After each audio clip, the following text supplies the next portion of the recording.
Julie, j'ai des questions qui reviennent souvent, des femmes qui me disent « en fait, mon périnée, ça va. Par contre, quand je tousse, quand j'éternue, cata ». Est-ce que ça veut dire que c'est tout de suite, faut s'alerter, faut rééduquer le périnée, ou est-ce qu'il y a des solutions qu'on peut déjà mettre en œuvre tout de suite facilement pour plus avoir d'incontinence quand on a ces éternuements?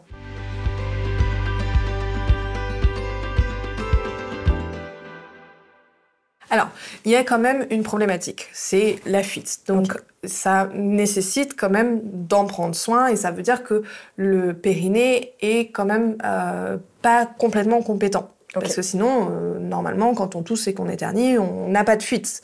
Donc, ça met en valeur quand même, enfin en évidence, une problématique. Donc, j'ai envie de dire que il faudrait quand même aller consulter ou aller voir quelqu'un, un professionnel qui pourrait évaluer la compétence du périnée, du caisson abdominal, parce que probablement, il y a une problématique.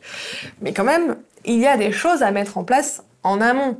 Bien entendu, ça va être déjà d'apprendre à gérer ces pressions. Parce que finalement, la toux et l'éternuement sont ce qu'on va pouvoir dire ce qu'il y a de plus hyperpressif dans la vie quotidienne, je parle, ce qu'il y a de plus hyperpressif, donc ce qui va générer le plus de contraintes pour le périnée.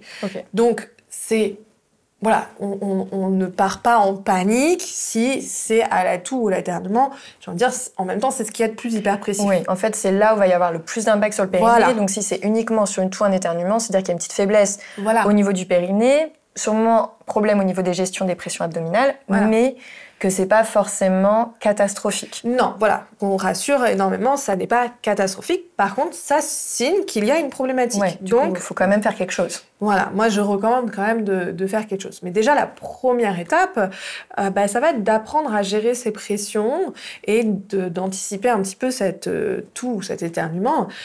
Et pour ça, ça va être vraiment d'accompagner la toux avec le bas du ventre. Donc en gros, tu es en train de me dire que faudrait apprendre à tousser et à éternuer. Oui. Alors, comment on apprend Attention.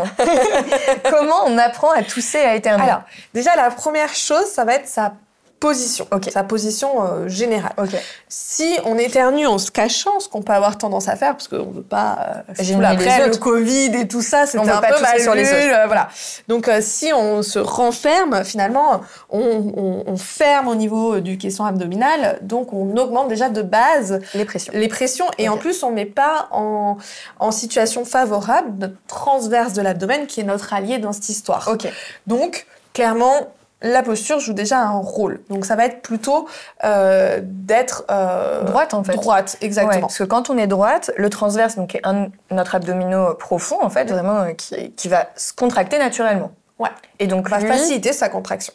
Donc on s'auto-grandit, on se redresse, en fait. Voilà, on se redresse. Voilà. On vient pas se fermer, clairement. Exactement. Et une fois qu'on est droite et que, du coup, on sent que le nez commence à chatouiller, que ça va partir, qu'est-ce qu'on fait? Et là, l'idée, ça va être de faire ce qu'on appelle le réflexe anticipateur. Donc, c'est avant même qu'on ait éternué, qu'on ait engagé périnée transverse. J'aime bien que toi, t'adores cette expression, c'est le zip. Exactement. Le fameux zip. Donc, on zip quand on sent que ça pique le nez. Exactement. Mais surtout, en fait, il y en a beaucoup qui focalisent uniquement sur le périnée, mais je pense que c'est une erreur parce que, en fait, le périnée, c'est vraiment le dernier rempart. Mais avant ça, c'est la pression qu'on va y mettre. Et le gros avantage de ce transverse de l'abdomen, qui est un muscle hyperpressif. Ne l'oubliez pas. Quand on rentre le ventre, on augmente les pressions abdominales. Mais là où il est génial, c'est qu'il a une capacité à s'activer de manière segmentaire.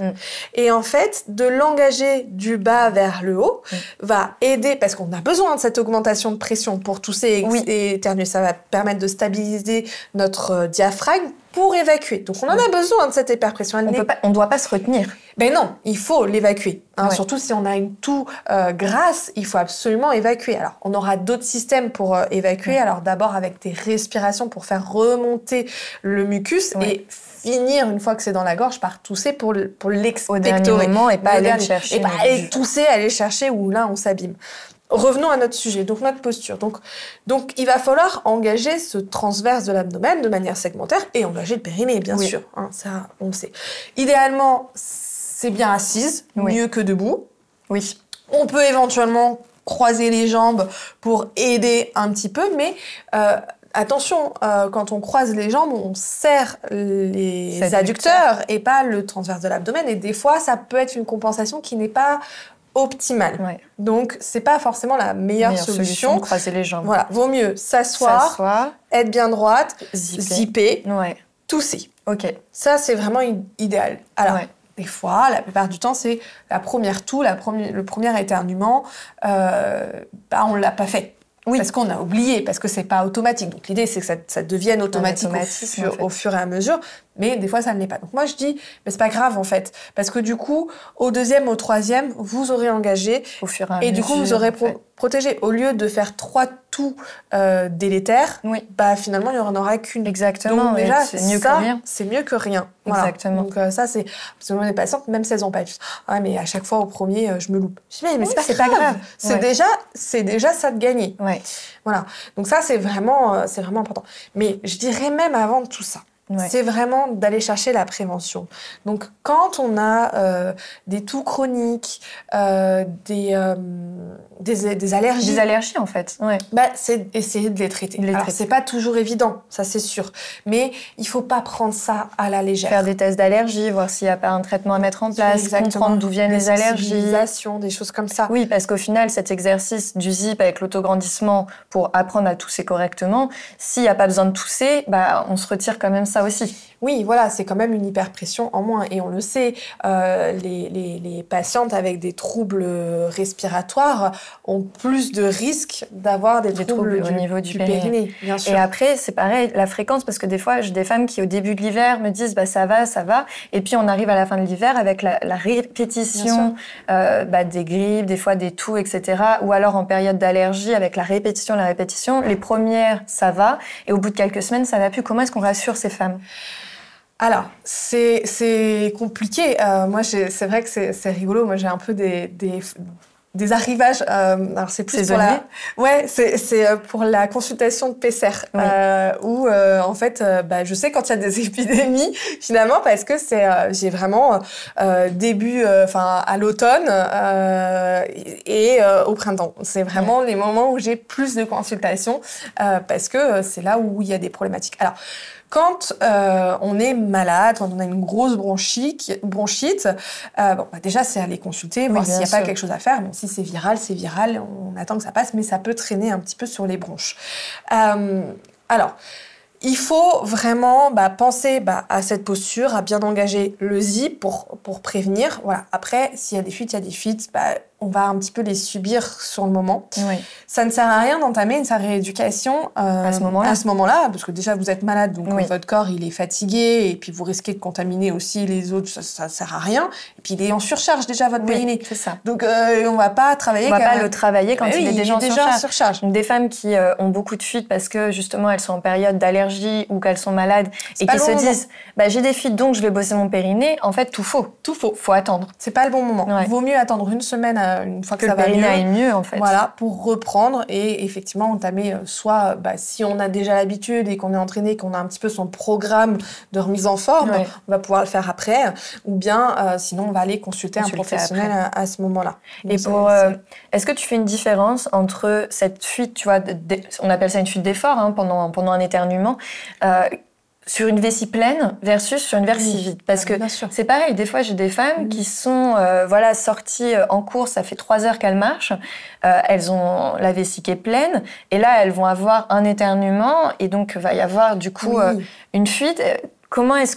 Quel message on doit transmettre à ces femmes ? Alors, faut savoir que le périnée est un système qui vieillit, qui a des compétences qui peuvent perdre un petit peu et avec l'âge, avec les antécédents médicaux, avec plein de choses, effectivement, je veux dire, moi demain si je vais courir un marathon, je vais avoir mal.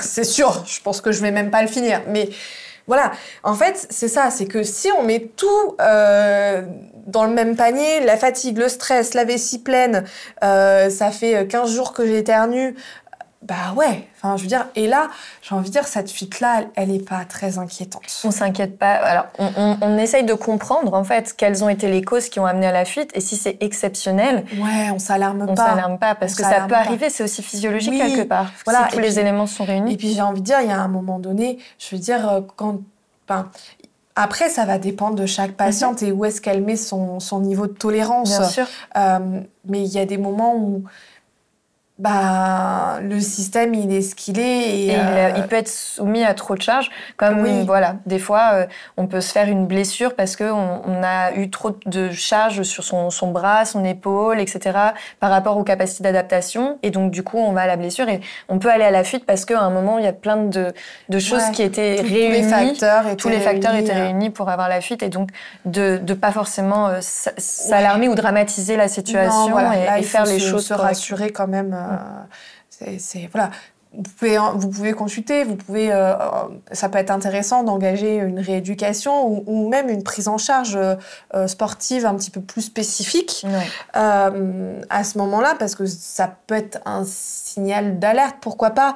Mais j'ai envie de dire, par contre, si vous revenez d'un périnée où vous aviez des fuites quand vous vous leviez de la chaise et que maintenant vous avez des fuites uniquement sur vessie pleine à l'éternuement, à un moment où il y a beaucoup de charges, ça pourrait pas être OK, quoi. OK, voilà. D'accord. Je pense que il faut voir le. Après, c'est aussi. Il faut avoir cette approche macro, en fait. Oui, voilà, c'est ça.